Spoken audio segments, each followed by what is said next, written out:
मिर्जा साहब अस्सलाम वालेकुम, गुड मॉर्निंग, कैसे हैं आप?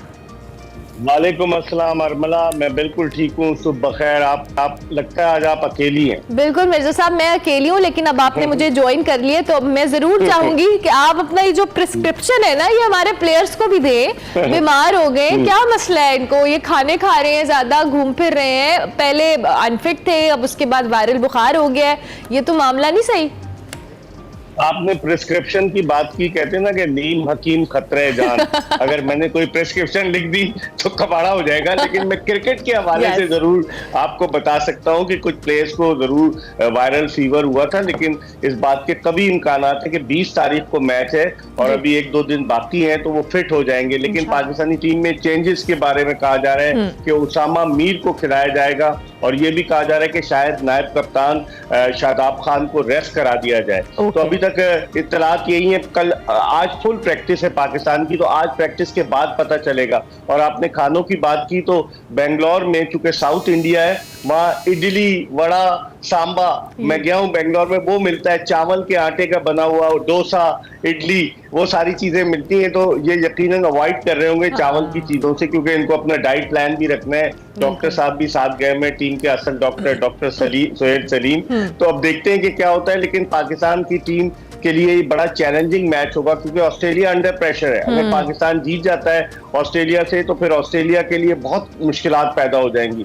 और कल जिस तरीके से आपने इंट्रो में जिक्र किया अरमला, कि जिस तरीके से कल अफगानिस्तान ने नेदरलैंड को हराया, मुझे तो लगता है कि अभी आगे आगे देखिए होता है कि अभी तो शुरुआत है, क्योंकि अफगानिस्तान ने इंग्लैंड को हरा दिया और नेदरलैंड ने साउथ अफ्रीका को हरा दिया। मिर्जा वही बात हम करें कि इतने इस टूर्नामेंट, इतना अनप्रिडिक्टेबल सा टूर्नामेंट है, कौन सी टीम कब किस तरह से परफॉर्म करती है, यू नेवर नो। जैसे अभी आपने खुद भी कहा कि कोई एक्सपेक्ट नहीं कर रहा था कि इंग्लैंड को अफगानिस्तान हरा देगा, और कल नीदरलैंड्स ने साउथ अफ्रीका को हराया।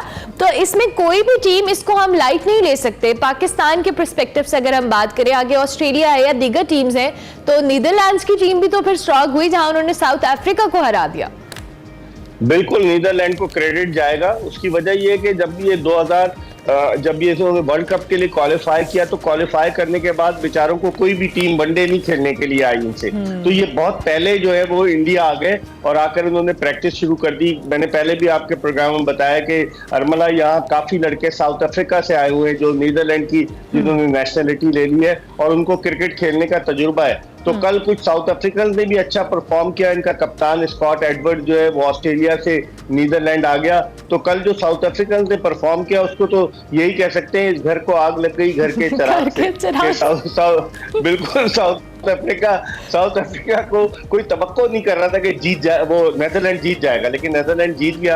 अब आइंदा आने वाले मैचेस की, जिस तरह आपने अरमला बात की, पाकिस्तान के लिए मुश्किल डाल सकती है। नेदरलैंड और श्रीलंका से तो हम जीत चुके हैं, लेकिन अब जो टीमें आ रही है, खास तौर पर अफगानिस्तान और बांग्लादेश, वो पाकिस्तान को टफ टाइम देंगी। आज बांग्लादेश का मुकाबला हो रहा है, लेकिन वो टफ टाइम देगी ये दो टीमें। और 20 को तो ऑस्ट्रेलिया से है, लेकिन 23 को असल मुकाबला होगा अफगानिस्तान बमुकाबला पाकिस्तान चेन्नई में। और अफगानिस्तान ने हराया है इंग्लैंड को, तो उसका मोरल जो है बहुत अप है। तो अब देखिए अप्स एंड डाउन आएंगे। लोग यकीन नहीं कर रहे इस वर्ल्ड कप पर, लोग कह रहे हैं कि नहीं यार जानबूझ के हार गए। जिस तरीके से कल रन्स बने, आखिरी 9 ओवर्स में 102 रन्स बने, जिस तरीके से नेदरलैंड ने मार लगाई, तो मैं तो ये समझ रहा हूँ कि इस वर्ल्ड कप में गैर मुतवक्का नताइज की तवक्को है। गैर मुतवक्का नताइज की तवक्को। मिर्जा साहब, अभी आपने खुद कहा कि इस वर्ल्ड कप पे कोई यकीन नहीं कर रहा। आप वाकई, मतलब कोई भी मैच हो रहा है, कोई भी स्ट्रैटेजी, क्योंकि इंडिया ने इसको ऑलरेडी इतना ज्यादा कंट्रोवर्शियल बना दिया था कि अब कोई टीम ज्यादा स्कोर करती है या कम करती है तो उस पर डाउट ही होने लग जाता है कि क्या सिचुएशन है। दो के इंडिया वर्सेस पाकिस्तान मैच के बाद हमारी उस तरह से डिस्कशन नहीं हुई और हमने अहमदाबाद के अंदर जो मैच खेला, मिर्जा साहब, आप कुछ अच्छा उसमें प्रेसिडेंट सेट नहीं हुए, चाहे वो क्राउड को लेकर हुए हो या दीगर चीजों को लेकर हुए हो। पाकिस्तान का चूंकि आपने कहा कि मैचेस हैं, पहले तो अहमदाबाद स्टेडियम के ऊपर मैं चाहूंगी, वहां पे जो प्लेयर्स के साथ सलूक हुआ है उस पर आपका कमेंट जरूर लूं मैं। बिल्कुल, भारत अपने आप को एक सेकुलर मुल्क कहता है और वो कहते हैं कि तमाम कौमियतों को बराबर के जो है हुकूक हासिल है, लेकिन 2014 के बाद से, जब से मोदी हुकूमत आई है अरमला, उसके बाद से हालात जो है वो बजाय बेहतर होने के बिगड़ते चले जा रहे हैं। और आपने अहमदाबाद की बात की, जिस तरह से श्री राम के वो नारे लगा रहे थे और रिजवान को जिस तरीके से क्रिटिसाइज कर रहे थे, बहुत सारी चीजें थी। और दिलचस्प बात यह है कि 1 लाख से ज्यादा लोग तो अंदर मौजूद थे, बाहर जो लोग लाइन में लगे हुए थे उनके मोबाइल चोरी हो गए। 1000 के लगभग मोबाइल चोरी हुए अहमदाबाद में, और मीडिया के लोगों के भी मोबाइल चोरी हुए। गोल्ड प्लेटेड मोबाइल भी चोरी हो गया। जी, एक खातून का जो एक्ट्रेस बड़ी मकबूल है पाकिस्तान में, हमारे प्लेयर के से रिलेट किया जाता है उनको अक्सर। हाँ, वो अक्सर बहुत ही मशहूर है, लेकिन आपने तो गोल्ड प्लेटेड मोबाइल नहीं लिया ना। नहीं मिर्जा साहब, नहीं, अब सादा मोबाइल रखना इतना मुश्किल हुआ है, आप गोल्ड प्लेटेड की बात कर रहे हैं। मिर्जा साहब, ये आपने चोरियों वाली बात की तो बड़ी अजीब सी बात है। सिक्योरिटी हो या वहाँ पे लोगों में कोई इतने एथिक्स ही नहीं है कि मैच देखने आए हैं, ये क्या कर रहे थे वहाँ पे? ये तो लोगों को, आपको पता है कि पूरा इंडिया जो था वो अहमदाबाद आ गया था, और लोगों के लिए मौके थे। आप देखें ना, सब कॉन्टिनेंट के 2 ममालिक हैं, माइंडसेट तो तकरीबन एक ही जैसा है। पाकिस्तान में क्या होता है कि जनाजे में लोग जाते हैं, मोबाइल निकल जाता है। मेरे बेटे का मोबाइल निकल गया जनाजे में, तो लोग तो किसी चीज को नहीं छोड़ते। तो ये माइंडसेट ऐसा हो गया है लोगों का। क्रिकेट मैच को भी अब नहीं छोड़ा। अब मुझे लगता है कि आइंदा आने वाले दिनों में और भी मुश्किलात पैदा होंगी। लेकिन अहमदाबाद की हम बात कर लेते हैं अरमला के। अहमदाबाद में सिर्फ एक पाकिस्तान का सपोर्टर हाजी मोहम्मद बशीर, जो कि शिकागो से आए हुए हैं, जो हर जगह होते हैं, वो मौजूद थे। और उसके अलावा एक आध उनके साथ कोई और आ गया था। पूरे स्टेडियम में 2 पाकिस्तानी थे। तो आप इससे अंदाज, जो पाकिस्तान के सपोर्टर थे वो तो हालांकि अमेरिकन नेशनल है मोहम्मद बशीर, लेकिन आप इससे अंदाजा लगा लें कि उन्होंने वीजे नहीं दिए। हमारे पीसीबी की मैनेजमेंट कमेटी के चेयरमैन ज़का अशरफ साहब खुद भी वहां मौजूद है, उनकी अहलिया भी मौजूद है, उनकी फैमिली भी वहां मौजूद है। माना वो अपने खर्चे पे गए, no doubt in that, afford कर सकते हैं, लेकिन उनके वीजे कैसे लग गए? वो जो 250 तमाशाइयों का मुआहिदा किया था आईसीसी से, आईसीसी ने वो कहाँ गए कि वाघा बॉर्डर के रास्ते जाएंगे? हालांकि उनके साहबजादे भी वाघा बॉर्डर के रास्ते गए ज़का अशरफ के। तो और फिर जर्नलिस्टों को रुला रुला के वीजे कुछ को दिए गए, कुछ अभी भी इंतजार में। तो बड़ा मुतासिबाना रवैया इख्तियार किया है बीसीसीआई ने और भारतीय हुकूमत। तो मिकी ऑर्चन ने भी तो इस हवाले से कंप्लेन की कि ऐसे लग रहा था कि इंडिया बीसीसीआई का कोई सीरीज खेल रहे हैं हम, अदरवाइज वर्ल्ड कप वाली तो कोई बात नहीं थी। और उस पर एतराजात भी हुए, सोशल मीडिया पे कैंपेन भी चली कि भाई ये क्या बात कर दी इन्होंने, दो के इंडिया ने उसको बड़ा कंट्रोवर्शियल बनाया। मिर्जा, पाकिस्तानी टीम क्या स्ट्रैटेजी होनी चाहिए? आपने टीम चेंजेस का आगाज में गुफ्तगू में कहा था कि उसामा मीर को खिलाएंगे, फखर जमान के हवाले से आई एम नॉट श्योर, आप ही बेहतर तौर पे बता सकते हैं। आप क्या लगता है कि पाकिस्तानी टीम की आइंदा आनी चाहिए, वो बड़ी टीम्स हो या नॉर्मल टीम्स हो? वैसे तब कोई भी टीम छोटी नहीं है, क्या स्ट्रैटेजी होनी चाहिए? देखिए अरमला, सबसे पहले तो पाकिस्तान का स्पिन बॉलिंग अटैक एक्सपोज हो गया। ये दोनों अच्छे बॉलर हैं लेकिन परफॉर्म नहीं कर पा रहे। शादाब खान की परफॉर्मेंस देख लें, उन्हें वाइस कप्तान बनाया हुआ है। और फिर उसके अलावा मोहम्मद नवाज को देख लें, लोग कहते हैं ये T20 के बॉलर हैं, ये 4 ओवर्स बड़े अच्छे कर सकते हैं, लेकिन 50 ओवर्स की क्रिकेट में इनकी परफॉर्मेंस जो है वो डाउनफॉल है उसमें। तो अब पाकिस्तान एक तो उसामा मीर को खिला सकता है, ऑस्ट्रेलिया के खिलाफ कभी इम्कान है।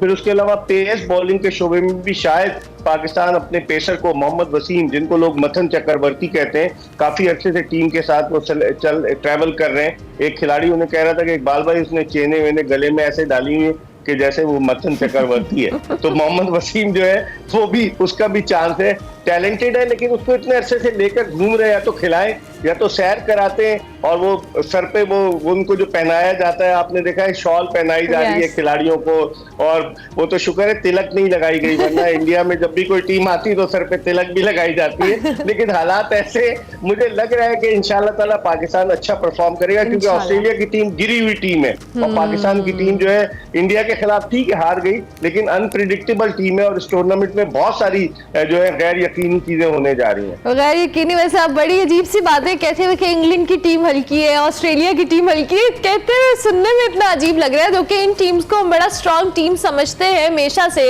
ये तो बीस्ट है क्रिकेटिंग वर्ल्ड के। बाद मिर्जा साहब, दूसरी जानिब थोड़ा सा क्रिकेट ही है, लेकिन मुल्तान सुल्तान्स बड़े अच्छे प्रेसिडेंट सेट कर रहे हैं, चाहे वो मैनेजर फीमेल हो, और अब उन्होंने जो एक आयरिश कोच रखी है, आयरिश विमेन क्रिकेटर जो साबित थी, उनको बॉलिंग कोच मुकर्रर किया है मुल्तान सुल्तान्स ने। ये भी एक अच्छी डेवलपमेंट है, अच्छे ट्रेंड सेट कर रहे हैं मुल्तान सुल्तान्स की फ्रेंचाइज। बिल्कुल मुल्तान सुल्तान की फ्रेंचाइज अच्छे ट्रेंड सेट कर रही है, क्योंकि आलमगीर तरीन मरहूम, उनका तो इंतकाल हो गया, वो चला रहे थे मुल्तान सुल्तान, जहांगीर खान तरीन के बड़े भाई थे। लेकिन अब मुझे लगा है कि अली तरीन जो जहांगीर तरीन के साहबजादे हैं, जो इलेक्शन भी लड़े, उनका बड़ा इंटरेस्ट है। Yes. और वो जो इंग्लैंड में भी रहे हैं, वो डेवलपमेंट प्लेयर्स डेवलपमेंट प्रोग्राम पे बड़ी तवज्जो देते हैं। तो मुझे लगता है कि अली तरीन का आइडिया है कि मुल्तान सुल्तान में कोई नई चीज की जाए। आपको पता है मुल्तान सुल्तान के साथ एंडी फ्लावर भी वाबस्ता रहे, तो कुछ नई चीज करने जा रहे हैं और डेफिनेटली मुल्तान सुल्तान की टीम बड़ी अच्छी। अब एक सवाल पैदा होता है